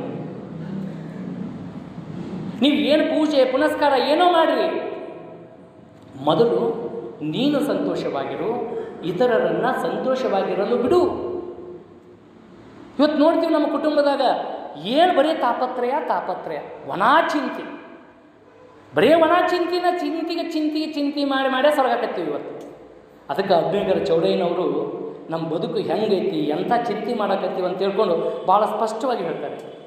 ಬಡತನಕ್ಕೆ ಉಂಬುವ ಚಿಂತೆ, ಉಂಬುವುದಾದರೆ ಉಡುವ ಚಿಂತೆ, ಉಡುವುದಾದರೆ ಇಡುವ ಚಿಂತೆ, ಇಡುವುದಾದರೆ ಹೆಂಡಿರ ಚಿಂತೆ, ಹೆಂಡಿರಾದರೆ ಮಕ್ಕಳ ಚಿಂತೆ, ಮಕ್ಕಳಾದರೆ ಬದುಕಿನ ಚಿಂತೆ, ಬದುಕಾದರೆ ಕೇಡಿನ ಚಿಂತೆ, ಕೇಡಾದರೆ ಮರಣದ ಚಿಂತೆ. ಇಂತಿ ಹಲವು ಚಿಂತೆಗಳಲ್ಲಿ ಉಳ್ಳವರ ಕಂಡೆ ಶಿವಚಿಂತನೆಯಲ್ಲಿ ಉಳ್ಳವರನ್ನು ಒಬ್ಬರನ್ನೂ ನಾ ಕಾಣೆ ನಿಜ ಶರಣ ಅಂಬಿಗರ ಚೌಡಯ್ಯ ಅಂತ ಅಂಬಿಗರ ಚೌಡಯ್ಯನವರು ಬರೀತಾ ಇದ್ದಾರೆ. ನಮ್ಮ ಬದುಕಿನಲ್ಲಿ ಒಂದೊಂದು ಆಸೆಗಳು ಈಡೇರ್ತಂತೆ ಮತ್ತೊಂದು ಆಸೆ ಹುಟ್ಟುತ್ತೆ, ಹೌಲ್ವಾ? ನಮಗೆ ಒಟ್ಟ ಮಕ್ಕಳ ಇಲ್ಲ ಅನ್ನುವಂಥ ಮಕ್ಕಳ ಭಾಗ್ಯಕ್ಕಾಗಿ ಹಪಹಪಿಸುವಂಥ ಸತಿಪತಿಗಳು ಮಕ್ಕಳಾಗ್ತಾವು. ಮಕ್ಕಳಾದ ಮೇಲೆ ಅವರು ವಿದ್ಯಾಭ್ಯಾಸದ ಚಿಂತೆ, ಅವ್ರಿಗೇನೋ ವಿದ್ಯಾಭ್ಯಾಸ ಆಗತ್ತೆ, ಒಳ್ಳೆ ಆಮೇಲೆ ಒಂದು ಉದ್ಯೋಗ ತಗೋಬೇಕು ಅಂತ ಹಚ್ಕೊಂಡು ಮತ್ತೊಂದು ಚಿಂತೆ ಆಯಿತು. ಉದ್ಯೋಗನೂ ಸಿಕ್ತು, ಅವ್ರಿಗೊಂದು ಮದುವೆ ಮಾಡಬೇಕು ಅಂತ ಚಿಂತೆ ಆಯಿತು. ಮದುವೆನೂ ಮಾಡಿದರು, ಎಲ್ಲ ಆಯಿತು. ಮತ್ತೇನು ನಿಮ್ಮ ಮಗ್ಗಲ ಮನೆಯವರು ನಿಮಗಿಂತ ಒಂದು ಸ್ವಲ್ಪ ಮ್ಯಾಲೆ ಹೋದ್ರಪ್ಪ ಅಂದ್ರೆ ಉರಿಯುವಂಥ ಚಿಂತೆ. ಭಗವಂತ ಎಲ್ಲ ಕೊಟ್ಟನ್ನು ಸುಮ್ಮಿರ್ಬೇಕಿಲ್ಲ, ನಮ್ದಷ್ಟು ನೋಡ್ಕೊಂಡು ನಾವು ಸುಮ್ಮಿರ್ಬೇಕಿಲ್ಲ. ಮತ್ತೆ ಮಗ್ಗಲ ಮನೆದೋ ಇನ್ಯಾರ್ದೋ ನೋಡಿ ಮತ್ತೆ ಉರ್ಕೊಳ್ಳೋದ. ಒಮ್ಮೊಮ್ಮೆ ಏನಾಗುತ್ತಿದ್ದು ವಿಕೋಪಕ್ಕೆ ಹೋಗಿ ಇಡೀ ಒಮ್ಮೊಮ್ಮೆ ಸಾಕಪ್ಪ ಜೀವನ, ಸಾಕು, ಈ ಮಕ್ಕಳು ಬೇಡ, ಹ್ಯಾಂಡ್ರು ಬೇಡ, ಏನೂ ಬೇಡ, ಆರಾಮಾಗಿರ್ಬೇಕು ಅನ್ನುವಂಥದ್ದು ಯಾವಾಗ ಬರ್ತದಂದ್ರೆ ಕೊನೆಯಲ್ಲಿ ಜೀವನದಲ್ಲಿ ಎಲ್ಲವನ್ನ ಅನುಭವಿಸಿ ಕೊನೆಯ ಕ್ಷಣದಲ್ಲಿ ಈ ಆಲೋಚನೆ ಬರುತ್ತೆ. ಆದರೆ ಈ ಧರ್ಮ ಅನ್ನುವಂಥ ಸಂಸ್ಕೃತಿ ಅನ್ನುವಂಥ ಅಥವಾ ಈ ಒಂದು ಶಿವಾನುಭವ ಸಂಪದ ಮೂಲಕ ಇವತ್ತಿನ ಯುವ ಜನಾಂಗಕ್ಕೆ ಈಗಲೇ ಆ ರೀತಿಯ ದೂರದೃಷ್ಟಿಯಿಂದ ಮುಂದೇನೂ ಇಲ್ಲ, ಇರೋದು ಈ ಕ್ಷಣವನ್ನು ಆನಂದ ಪಡೋಣ, ನಾಳೆ ಏನಾಗುತ್ತೋ ಗೊತ್ತಿಲ್ಲ. ಆ ರೀತಿಯಲ್ಲಿ ನಾವೆಲ್ಲರೂ ಕೂಡ ಸಂತೋಷದಿಂದ, ಸಂಭ್ರಮದಿಂದ, ಆನಂದದಿಂದ ನಮ್ಮ ಬದುಕನ್ನು ಕಟ್ಟಿಕೊಳ್ಳೋಣ. ಧರ್ಮ ಕೊಟ್ಟಂಥ ಈ ಒಂದು ಕಾರ್ಯವನ್ನು ನಮಗೆಷ್ಟು ಕೈಲೇ ಸಾಧ್ಯ ಆಗುತ್ತಾ ಅಷ್ಟನ್ನು ಮಾಡೋಣ. ನಾವು ಏನೋ ಮಾಡೋದಾದರೂ ಕೂಡ ವಿವೇಚನೆಯಿಂದ, ವಿವೇಕದಿಂದ ಸರಿಯಾದದ್ದನ್ನು ಮಾತ್ರ ಮಾಡೋಣ. ನನಗೆ ಸರಿ ಅನಿಸ್ತೇ ಇದ್ದರೆ ಅದನ್ನು ಬಿಟ್ಟು ಬಿಡೋಣ. ಈ ರೀತಿಯಾಗಿ ತಿಳ್ಕೊಂಡಾಗ ಮಾತ್ರ ನಾವೆಲ್ಲರೂ ಕೂಡ ನಗುತ್ತಾ ಸಂಭ್ರಮದಿಂದ ನಾವು ಏನು ಮಾಡ್ಬೋದು, ಬದುಕ್ಬೋದು. ಕೊನೆಯಲ್ಲಿ ಒಂದು ಮಾತು, ನಗುವು ಸಹಜ ಧರ್ಮ, ನಗಿಸುವುದು ಪರಧರ್ಮ. ನಗುವು ಸಹಜದ ಧರ್ಮ, ನಗಿಸುವುದು ಪರಧರ್ಮ. ನಗುವ ಬಾಳುವ ವರವಮೆಗೆ ನೀಡು ಮಂಕುತಿಮ್ಮ ಅಂತ ಹೇಳ್ತಾರೆ. ನಗು ಅನ್ನುವಂಥದ್ದು ಒಂದು ಸಹಜ ಧರ್ಮ. ನಗಬೇಕು, ನಗುತ್ತಾ ಆನಂದದಿಂದ, ಸಂತೋಷದಿಂದ ಬಾಳಿದಾಗ ಮಾತ್ರ ಈ ಬಾಳಿಗೆ ಒಂದು ಅರ್ಥ ಬರುತ್ತೆ, ಈ ಬಾಳಿಗೆ ಒಂದು ಬೆಳಕಾಗತ್ತೆ. ಈ ಬಾಳು ಒಂದು ಸಂಭ್ರಮದಿಂದ ಇಲ್ಲಿ ಒಂದಷ್ಟು ನೆನಪಿನ ಬುದ್ಧಿಯನ್ನು, ಒಂದಷ್ಟು ಸವಿನಯ ಅಥವಾ ಸಹೃದಯರಿಗೆ ಮನಸ್ಸಿನಲ್ಲಿ ಉಳಿಯುವ ರೀತಿಯಲ್ಲಿ ನಮ್ಮ ಜೀವನ ಕ್ರಮ ಇದ್ದಾಗ ಮಾತ್ರ ನಾವು ಮಾಡುವಂಥ ಕರ್ಮವೇ ಭಗವಂತನ ಮೆಚ್ಚಿಸುವ ಕರ್ಮ ಆಗೈತೆ. ಹಾಗಾಗಿ ಈ ಧರ್ಮ ಮತ್ತು ಸಂಸ್ಕೃತಿ ಇವೆರಡೂ ಕೂಡ ಒಂದೇ ನಾಣ್ಯದ ಮುಖಗಳಿದ್ದಂಗೆ. ಈ ಧರ್ಮವನ್ನು ಬಿಟ್ಟು ಸಂಸ್ಕೃತಿ ಇಲ್ಲ, ಸಂಸ್ಕೃತಿಯನ್ನು ಬಿಟ್ಟು ಧರ್ಮ ಇಲ್ಲ. ಇವೆರಡನ್ನು ಒಟ್ಟೊಟ್ಟಿಗೆ ಎಲ್ಲರೂ ಕೂಡ ತೆಗೆದುಕೊಂಡು ಹೋದರೆ ಬಹುಶಃ ಈ ಜಗತ್ತಿನಲ್ಲಿ ಶಾಂತಿ ನೆಲೆಯುತ್ತೆ. ಇವತ್ತು ನನ್ನ ಧರ್ಮ ಹೆಚ್ಚು, ನಿನ್ನ ಧರ್ಮ ಹೆಚ್ಚು ಅನ್ನುವಂಥ ಹುಚ್ಚು ಆವೇಶವನ್ನು ಬಿಡಬೇಕಾಗಿದೆ. ಈಗ ಹೆಂಗಂದರೆ ಒಬ್ಬ ರೈತ ಬೀಜವನ್ನು ಬಿತ್ತಾನೆ, ನೆಲದಲ್ಲಿ ಬಿತ್ತಿರುವಂಥ ಬೀಜ ಮಣ್ಣಿನಲ್ಲಿ ಹೋಗುತ್ತೆ, ಮಣ್ಣಿನ ಒಂದು ರಸವನ್ನು ಹೀರುತ್ತೆ, ನೀರು ತಗೊಳುತ್ತೆ, ಗಾಳಿ ಗೊಬ್ಬರ ಎಲ್ಲ ತಗೊಂಡು ಆ ಬೀಜ ಏನಾದರೂ ಮಣ್ಣಾಗತ್ತಾ, ಗೊಬ್ಬರ ಆಗತ್ತಾ, ನೀರಾಗತ್ತಾ, ಏನು ಗಾಳಿಯಾಗಿ ಹೋಗುತ್ತಾ, ಏನಾಗತ್ತೆ? ಅದೊಂದು ಸಸಿ ಆಗತ್ತೆ. ನೆನಪಿರಲಿ, ಆ ಬೀಜ ಮಣ್ಣು, ಗಾಳಿ, ಗೊಬ್ಬರ, ಆ ನೀರು ಇವೆಲ್ಲಗಳನ್ನು ಪಡ್ಕೊಂಡು ಒಂದು ಸಸಿ ಆಗತ್ತಲ್ಲ. ಧರ್ಮ ಅನ್ನೋದು ಹೀಗೇನೆ. ಧರ್ಮ ಅನ್ನೋದು ಬೇರೆ ಏನೂ ಅಲ್ಲ. ಯಾವ ಧರ್ಮನೂ ಏನೋ ಹೇಳಿದರೂ ಕೂಡ ಇದನ್ನೇ ಮಾನವ ಧರ್ಮಕ್ಕೆ ಜಯವಾಗಲಿ ಅಂತ, ಇಡೀ ಮಾನವ ಧರ್ಮಕ್ಕೆ ಜಯವಾಗಲಿ, ಇಡೀ ಜೀವ ಸಂಕುಲಕ್ಕೆ ಜಯವಾಗಲಿ. ಹೇಗೆ ಒಂದು ಸಸಿ, ಒಂದು ಬೀಜ ಯಾವ ರೀತಿಯಾಗಿ ತನ್ನ ಬೆಳವಣಿಗೆಯನ್ನು ಮಾಡುತ್ತಲ್ಲ, ಹಾಗೆ ಮನುಷ್ಯನೇ ನೀನೂ ಕೂಡ ಒಂದು ಸಸಿಯಾಗಿ ಬೆಳಿ. ಪರೋಪಕಾರಾಯ ಫಲಂತಿ ವೃಕ್ಷಃ, ಪರೋಪಕಾರಾಯ ವಹಂತಿ ನದ್ಯಃ, ಪರೋಪಕಾರಾಯ ದುಹಂತಿ ಗಾವಃ, ಪರೋಪಕಾರಾರ್ಥಂ ಇದಂ ಶರೀರಂ ಅಂತ ಹೇಳ್ಯಾರಲ್ಲ.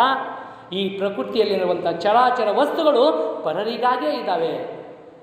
ನದಿ, ಹಾಗೆ ಹಸು, ಇವೆಲ್ಲವುಗಳು ಕೂಡ ಪರರಿಗಾಗಿಯೇ, ಪರರ ಸಂತೋಷಕ್ಕಾಗಿ ತಮ್ಮವನ್ನು ಜೀವನವನ್ನು ಕ್ರಮಿಸುವಾಗ ನೀನೂ ಕೂಡ ಪರೋಪಕಾರದಲ್ಲಿ ನಿರತನಾಗಿ, ನೀನು ಪರೋಪಕಾರ ಮಾಡದೇ ಇದ್ದರೂ ಪರವಾಗಿಲ್ಲ, ನಿನ್ನಷ್ಟಕ್ಕೆ ನೀನಾದರೂ ಎದ್ದು ಯಾರಿಗೂ ಕೆಟ್ಟದ್ದನ್ನು ಮಾಡದೆ ಒಳಿತನ್ನು ಮಾಡುವಂಥವನಾಗು ಅನ್ನುವಂಥ ದಿವ್ಯ ಸಂದೇಶವನ್ನು ನೀಡುವಂಥ ಇಂಥ ಒಂದು ಧರ್ಮ ಮತ್ತು ಸಂಸ್ಕೃತಿಯ ವಿಚಾರವಾಗಿ ಒಂದಷ್ಟು ವಿಚಾರಗಳನ್ನು ನನಗಿಲ್ಲಿ ಮಾತನಾಡಲಿಕ್ಕೆ ಹಂಚಿಕೆ ಮಾಡಿಕೊಟ್ಟಿದ್ದಕ್ಕೆ ಬಹುಶಃ ಟೈಮ್ ಭಾಳ ಆಯ್ತಂತ ನಾನು ನನ್ನ ಮಾತುಗಳನ್ನು ನಿಲ್ಲಿಸ್ತಾ ಇದ್ದೀನಿ. ನೀವೇನಾದರೂ ಟೈಮ್ ಕೊಟ್ಟರೆ ಹಾಗೆ ನಮ್ಮದು ಹೋಗ್ತಾ ಇರುತ್ತೆ. ಆದರೂ ಕೂಡ ಇಲ್ಲಿ ತಡವಾಗಿ ಪ್ರಾರಂಭವಾಯಿತು. ಆದಾಗ್ಯೂ ಕೂಡ ನನ್ನನ್ನು ಗುರುತಿಸಿ ಇಂಥ ಒಂದು ವೇದಿಕೆಯಲ್ಲಿ ಒಂದಷ್ಟು ವಿಚಾರಗಳನ್ನು ಹಂಚಿಕೆ ಮಾಡಿಕೊಳ್ಳಿಕ್ಕೆ ಅವಕಾಶ ನೀಡಿದಂಥ, ನನ್ನ ಮತಿಗೆ ತಿಳಿದಂಥ ಅನುಭವಗಳನ್ನು ತಮ್ಮ ಮುಂದೆ ಹಂಚಿಕೆ ಮಾಡಿಕೊಂಡಿದ್ದೀನಿ. ಅದರಲ್ಲಿ ಎಷ್ಟು ಸರಿ ಇದ್ದಾವೋ, ಎಷ್ಟು ತಪ್ಪು ಬಿದ್ದಾವೋ, ಯಾಕಂದರೆ ಇಲ್ಲಿ ಪ್ರಾಜ್ಞರು ಬಹಳ ಇದ್ದೀರಿ. ಪ್ರತಿಯೊಂದನ್ನು ವಿವೇಕದಿಂದ, ವಿವೇಚನೆಯಿಂದ ವಿಮರ್ಶೆ ಮಾಡುವಂಥವ್ರು ಇದ್ದೀರಿ. ಅಲ್ಲಿ ಒಳ್ಳೆಯದನ್ನು ಸ್ವೀಕಾರ ಮಾಡಿ, ಒಂದು ವೇಳೆ ಅದರಲ್ಲಿ ಏನಾದರೂ ಅನುಚಿತವಾಗಿ ಪದಗಳಾಗಲಿ ವಿಚಾರಗಳಾಗಲಿ ಬಂದಿದ್ದರೆ ಅವುಗಳನ್ನು ಮನ್ನಿಸಿ ಅಂತ ಬಹಳ ವಿನಯದಿಂದ, ಸದ್ವಿನಯದಿಂದ, ಬಾಗಿದ ತಲೆ ಮುಗಿದ ಕೈಗಳಿಂದ ಮತ್ತೊಮ್ಮೆ ಸರ್ವರಿಗೂ ಶರಣಾರ್ಥಿಗಳನ್ನು ಹೇಳಿ ನನ್ನ ಅನುಭವದ ನುಡಿಗಳಿಗೆ ಅಂತಿಮವನ್ನು ಹೇಳ್ತಾ ಇದ್ದೀನಿ. ಧನ್ಯವಾದಗಳು.